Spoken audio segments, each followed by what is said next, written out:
Average Joe travels the California Inscape.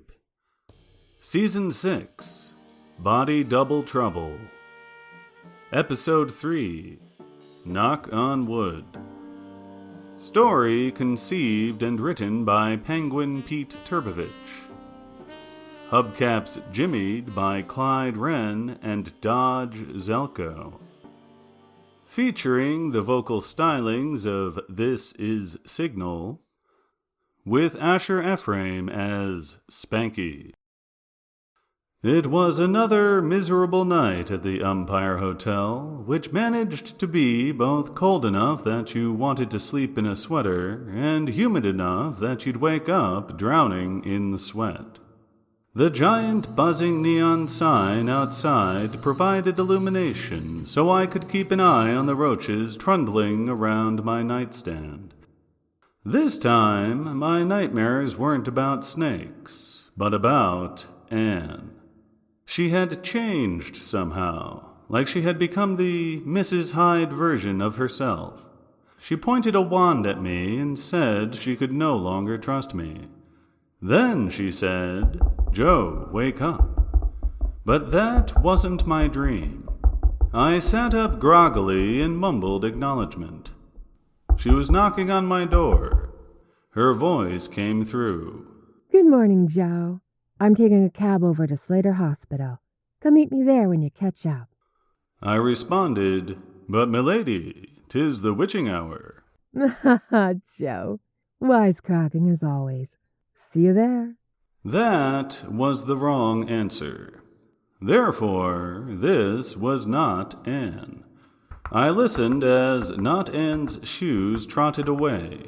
Then I hurried to get dressed. I went over to her room and knocked on her door. "Anne, time to get up. It is the witching hour." "My curses are half price. Come in." Aha, the correct answer. Anne and I had set up this little code to confirm identities between us, since there seemed to be an imposter about. I came in to find Anne, mostly dressed, crouching behind the dresser in her room and peeping at the window. I saw her. She walked right past my window. I saw my own face. She has a way to block her aura, so I can't see it. I don't know who or what she is. Well, we can safely assume that whatever it is, it goes by the name Zelda. And between the impersonated note yesterday and this clumsy ruse today, she wants us to go to the Slater Hospital in the worst kind of way. Anne agreed, and as Spanky sleepily emerged from his room and came over to Anne's, Anne fiddled with her tarot cards but could not produce a definitive answer. However, she drew the Tower card, a nasty-looking illustration of a lightning bolt striking a tower and sending the hapless occupants flying. She held it up as she intoned, "Though the tower your name rightly be, you are Slater Hospital to me." The card spontaneously burst into flames in her hand. She quickly dropped it and stamped it out on the hotel room carpet, which was so dirty that the char mark was hardly noticeable. She concluded from this that this Zelda person meant to set up a trap for us at the hospital. But what was her motive? And how did this tie into disappearing bodies at Reaper's Row Cemetery? After our breakfast, biscuits with cold, greasy gravy was the best the hotel kitchen could do this morning. We piled into our daily cab for our daily trek to the cemetery. Wednesday. Half the week gone, but very little progress made. We were almost at the cemetery gates when Anne piped up, You know what? I am not going to live in fear of this apparition. Driver, let's detour to Slater Hospital. Right on cue, the cab blew a flat tire. As the driver got out to fix the flat in the snow, the rest of us resigned ourselves to marching to the cemetery gate, leaving the Slater Hospital for another time. We shuffled through the grim tombstones as Anne sketchily searched around us in all directions, startled at every shadow. You're out of your mind to boldly walk into that hospital anyway. This whole case has stank like spoiled cabbage since we got here. I don't know if we're being too paranoid or not paranoid enough. Yes, but this Zelda person is clearly an amateur. She's trying to fool us, and none of us have been fooled for a minute, right? That forged note in Joe's handwriting had you going, and all this time you're looking for vampires. I'm no detective myself, but I'm still convinced this is a rogue body snatcher case. We're always looking for monsters, but it always turns out to be mortal humans stirring things up. Spanky, did you see the grass when we brushed away the snow from Landry's grave? I'll indulge your theory insofar as grave robbers might be polite enough to fill the dirt back into the grave, but I draw the line at asking me to believe they'd resod. He does have a point, though. If it weren't for mortal meddling, most of these occult forces would keep to themselves. I quietly mused to myself that I had never seen Anne like this. She had been off balance since we got off the train, having met the citizen who mistook her for Zelda. It occurred to me that Anne hadn't brought any of the Eldritch tomes from her bookshelf with her. Would going without something to read for a week make her go into bookworm withdrawal? The BTs, if you will. Anne stopped suddenly when we were almost to the Reaper's Row offices, standing over a grave. This time she was spinning a bracelet-sized leather rope with colorful crystals on it in her hand, and I mused how her random occult trinkets impacted our business expenses. The modest headstone simply read, Bennington Smith, 1879. This one. This grave has a weird energy. I think it's another empty one. We should dig it up and check. If that's the closest thing to a lead we have, we might as well go for it. Spanky, would you like to check with Mr. Hakecraft and ask if we can borrow his grave digger? Spanky twinkled off to the office, and presently came back alone. He's a few paces back. He's catching up. His name's Otis, but I don't know how they manage around here. This guy is older than Lazarus and seems twice as dead. Sure enough, the tottering ancient man with a shovel limped over to us slowly. This was the best Reaper's Row could hire, apparently. The shivering grave digger brought his trembling shovel blade to the grave surface and scraped away a tiny handful of snow. About 5 minutes later, while we stood by, he was almost ready to go for the second scoop. We'll be here till spring at this rate. Looks like this is a job for a leprechaun.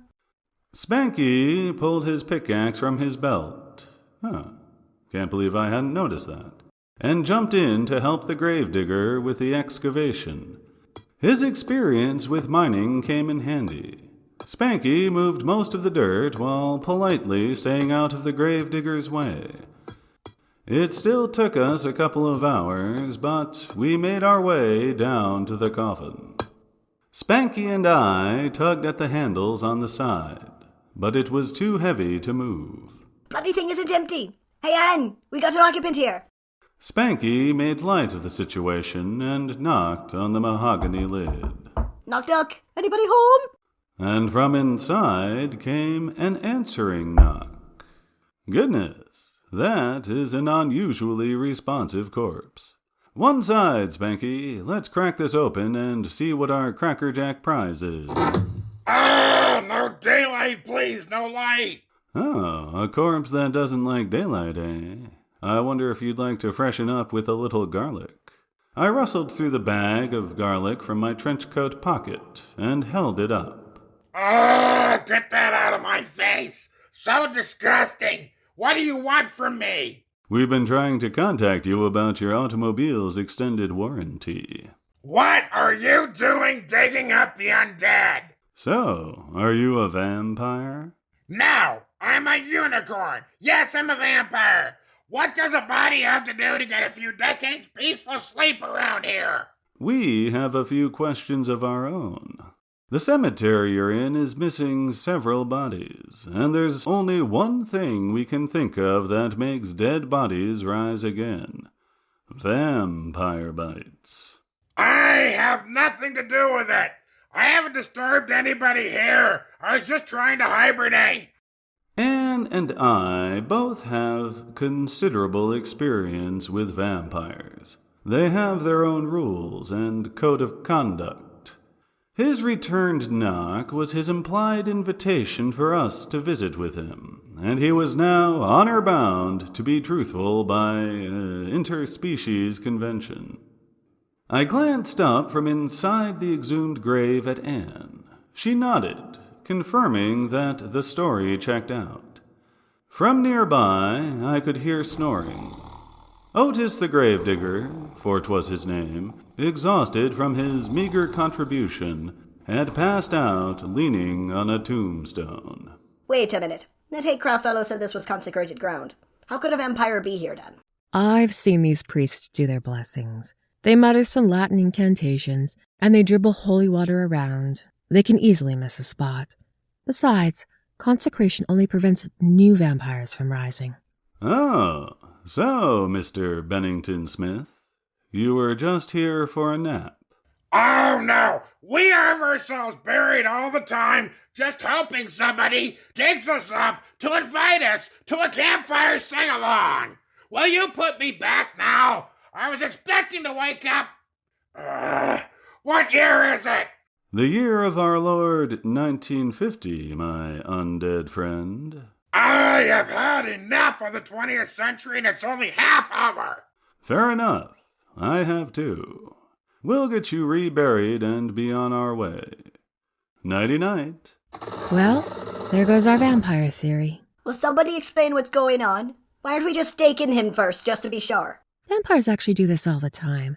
You know how vampires are always these rich aristocrats? Didn't they make a documentary, Abbott and Costello Meet Dracula? No, that was Abbott and Costello Meet Frankenstein.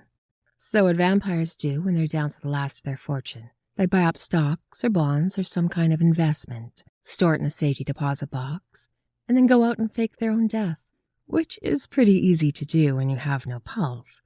They get buried in a pauper's funeral and taken out for a few decades, then wake up in the future a millionaire again. They cash in their deposit and get a new identity. And conveniently having let all vampire lore in their area pass into legend. Then they start feeding on a new, innocent, young generation, and the cycle repeats. Huh, nice racket. How do we know this is the only one we'll find then? Among the many things vampires hate is competition. They'd never take a chance on an occupied cemetery. Will you shut up and rebury me already? You're costing me beauty sleep. And I'm getting hungry. I might even start to get cranky. We climbed out of the grave and awakened Otis, who snorted and coughed his way to the hole in the ground and began scooping dirt back over the coffin. We could still hear Bennington Smith down there ranting angrily at us, and I wondered if it would give Otis a start. As luck would have it, he seemed as hard of hearing as he was hard of shoveling. And Spanky and I regrouped to discuss our further strategy in probing grave sites. I raised the possibility of using Anne's crystal ball, but it doesn't show things underground. Anne's feline familiar, Samantha, would be no use since she has to have empty space to teleport into. And it's not like cats have the attention span to investigate rows upon rows of graves anyway. We'd tried origami bats and Ouija boards. What else could we do? I'll try bringing my dowsing rod tomorrow. You can't just pick up any old stick? Nope. Needs to be enchanted first, and I left my essential oils at the hotel. It's going to get dark soon anyway. Might as well call it a day. On yet another cab ride back to our quarters, we stopped off at a liquor store so Spanky and I could restock some essential liquids of our own. Bourbon, and for the little fella, a bottle of Tia Maria. We also stopped at the hotel desk clerk's office to ask why he didn't tip us off that there was an Anne impersonator lurking around. But you told me to look out for vampires getting on trains. You didn't say anything about women who looked like this individual. Besides, how would I know if it wasn't her? Well, we have a doppelganger after us now. Oh, I see. First vampires and now doppelgangers. You want me to believe in those too? It's going to cost you. Okay, mister. So, either your lady friend here or her doppelganger left this for you. The clerk produced a handwritten note. This time it was clearly in Anne's loopy script handwriting, or a close approximation of it. Joe, don't let her see this. I'm trying to help you. You're in grave danger. The sooner you come to see me, the sooner this will be over. Z. For the love of God, again with the notes. $10 says this isn't yours, Anne. It's not mine, but a really good forgery. She's good at this. She imitated my voice this morning, too, but the perfume gives it away. Indeed. The last time I smelled this, it was on a flapper dancing the Charleston. Clerk, please, we are involved in a serious felony investigation. Have you seen anything else unusual this week? Well, the other night I went to see Abbott and Costello meet Frankenstein. That and a pretty woolly narrative. After a glum and tasteless dinner, we headed back to our rooms. Still achy from the day's digging, I fell into a deep slumber, clothes and all. Later that night, my rest was interrupted by... It came from Anne's room. Spanky and I both hopped up running, only to find Anne asking us to borrow a broom and a dustpan from the front desk to sweep up the broken glass. She had somehow contrived to break her mirror. Sorry, boys. False alarm. I woke up and thought I saw someone in my room. I was so sleepy I drew my lightning wand in a panic. After we dealt with that calamity and I got back to my bed, my final thought before passing out was gratitude that Anne hadn't used her fireball wand. She could have burned the whole place down.